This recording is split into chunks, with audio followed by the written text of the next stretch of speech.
आगच्छन्तु विद्यार्थिनः है अस्माकं जस्त्व संधि पठामः। जो हम बच्चों जस्त्व संधि का अध्ययन करेंगे इस भाग में, यानी भाग 3 है। और इससे पहले हम 2 भागों का अध्ययन कर चुके हैं। पहले भाग में व्यंजन संधि के पहले भाग में हमने परिभाषा के बारे में जाना, इसके अलावा स्तुत्व संधि के बारे में जाना। स्तुत्व जो संधि होती है वो स्तोश्चु नाश्चु जो मूल सूत्र है उसके आधार पर होती है बच्चों। स्तो का श्चु हो जाता है श्चु के योग में, यानी श का तालव्य शकार, उसके अलावा तय का चय। तो इस प्रकार से जो स्तुत्व संधि हुई। और दूसरे भाग में हमने स्तुत्व संधि के बारे में जाना बच्चों। वहां क्या होता था, स्तो का ष्टु हो जाता था ष्टु के योग में। इसके अलावा हमने वहां कुछ और सूत्रों की भी चर्चा की। आइए तीसरे भाग में जस्त्व संधि में सर्वेषां स्वागतम। देखते हैं पहला सूत्र जलाम जसजसी, यानी जस्त्व संधि का जो सूत्र है जलाम जसजसी सूत्र कहता है कि झल वर्णों के, यानी वर्णों के 1 2 3 4, यानी पहला दूसरा तीसरा चौथा, यानी झल वर्ण 1 2 3 4 और श और है के स्थान पर क्या हो जाता है, जस हो जाता है बच्चों। यानी 1 2 3 4 के स्थान पर क्या हो जाता है, उसी वर्ग का तीसरा हो जाता है, उसी वर्ग का तीसरा वर्ण हो जाता है जस वर्गों के 3 4 के परे रहते। यानी बच्चों क्या कहता है कि यानी वर्गों के 1 2 3 4 का 3 हो जाता है। जैसे क ख ग घ में से अगर कोई सा भी हो तो वहां क्या हो जाएगा, ग हो जाएगा। उसी प्रकार से च छ ज झ में से कोई हो तो उसका क्या हो जाएगा, ज हो जाएगा। और आगे क्या हो, किसी भी वर्ग का तीसरा या चौथा वर्ण परे हो प्यारे बच्चों। आइए देखते हैं। और मैंने इसी को और टेबल से स्पष्ट किया है, यानी वर्ग का 1 2 3 4 हो, यानी 1 2 3 4 है बच्चों, देखो सब। तो इसका क्या कर दिया, जस कर दिया, यानी झल का क्या हो जाता है, जस हो जाता है। जल का क्या हो जाता है, जस हो जाता है। यानी आगे क्या हो, 3 4 वर्ण हो किसी भी वर्ग का। आइए देखते हैं उदाहरणों से और समझते हैं प्यारे बच्चों। वाग प्लस दानम, वाग प्लस दानम, यानी प्लस के पहले क्या है, क, और वर्ग का कौन सा है, पहला, और यानी प्लस के बाद में कौन सा है, तीसरा। यही तो मैंने बताया था कि 1 2 3 4 में से कोई सा भी हो तो आगे क्या हो, 3 या 4 में से कोई एक हो, 3 या 4 में से एक हो। तो यही मैंने चीज बताई थी।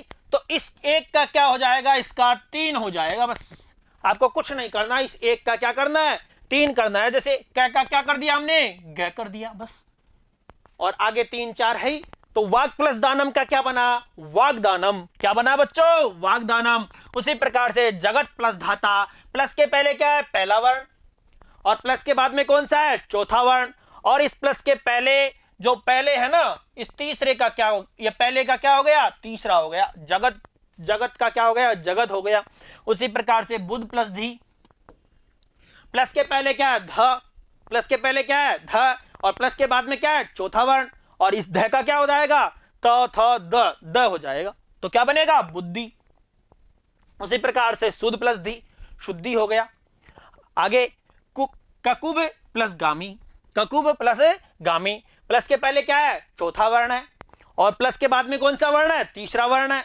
तो इस चौथे का क्या हो जाएगा, तीसरा हो जाएगा। तो भ का क्या हो गया, ब हो गया। उसी प्रकार से देखो बच्चों, त्रिस जो ये है ना श, इस श का हमेशा क्या होता है बच्चों, श का क्या होता है, हमेशा ड होता है।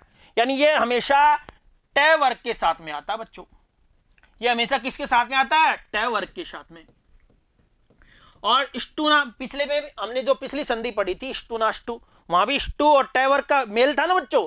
तो यहां भी और इसी ट वर्ग का तीसरा होता है इसमें स का, हमेशा इस स का ये तीसरा होता है ये।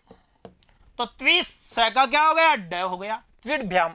उसी प्रकार से त्वक प्लस धारण, और यहां त्वक का क का क्या हो जाएगा, ग हो जाएगा, क्योंकि चौथा है पास में, त्वक धारणम। उसी प्रकार से दग प्लस ध, और धग प्लस ध का क्या हो जाएगा, घ का ग हो जाएगा, दग्ध। क्या बनेगा, दग्ध।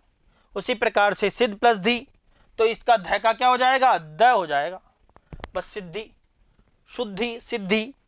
अब पहले भी श का हमने क्या किया था, ड किया था, त्विड भी। तो बच्चों कुछ नहीं करना, 1 2 3 4 का 3 हो जाता है, प्लस के बाद में तीसरा या चौथा वर्ण कोई सा भी हो। आइए आगे देखते हैं प्यारे बच्चों।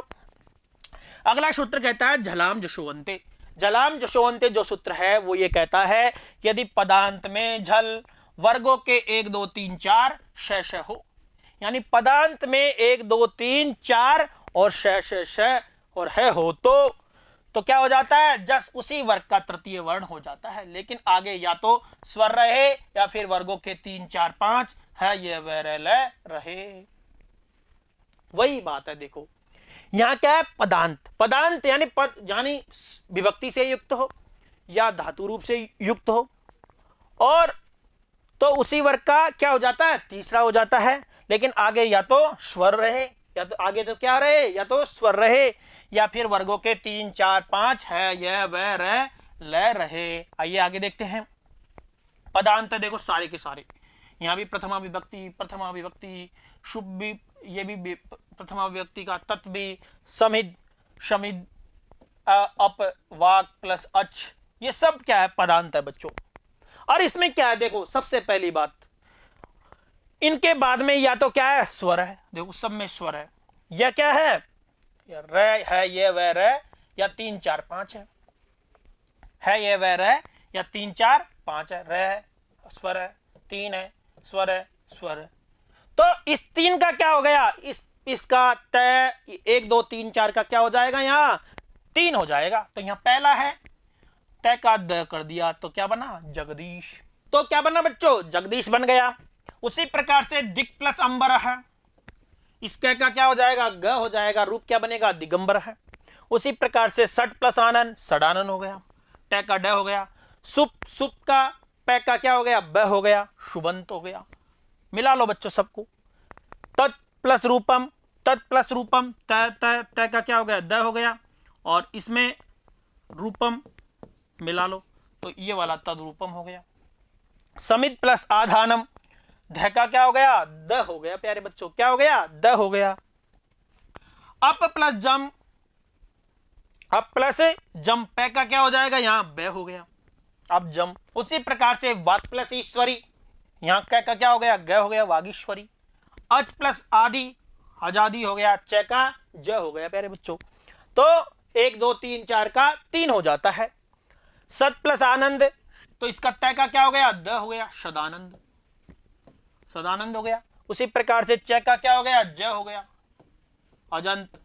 तय का क्या हो गया, द हो गया, सदमार, सद्धर्म। तिप पै का क्या हो गया, ब हो गया, तिबंत। देखो वाक प्लस अत्र का क्या होगा, कै का ग हो गया, वागत्र। तो बच्चों इस प्रकार से हम ये जान सकते हैं कि पदांत में क्या हो, 1 2 3 4 हो, और इसके बाद में किसी भी वर्ग का 3 4 5 हो, है ये वह रह ल हो, इसके अलावा कोई स्वर हो तो उसका क्या हो जाता है, 3 हो जाता है। तो इस प्रकार से हमारी ये जस्व संधि यहीं पूर्ण होती है। इसमें हमने 2 सूत्रों की चर्चा की बच्चों, झलाम जसवंते, यानी पदांत में झल वर्गों के 1 2 3 4 श हो तो जस उसी वर्ग का तृतीय वर्ण हो जाता है। लेकिन आगे या तो स्वर रहे या फिर वर्गों के 3 4 5 है या वह रह ल रहे। इसके अलावा हमने जो ये पहला सूत्र देखा था, झलाम जस दसी, यानी झल वर्णों के 1 2 3 4 वर्ण व श के स्थान पर क्या हो जाता है, जस हो जाता है, और जस वर्गों के यानी 3 4 के परे रहते। तो इस प्रकार से ये दोनों सूत्र आपके, ये टेबल आपके अच्छे समझ में आई होगी, जस्तु संधि भी आपके अच्छे समझ में आई होगी। इसी आशा और विश्वास के साथ हम अगली संधि चरत्व संधि के साथ में फिर मिलते हैं। धन्यवाद। नमो नमः।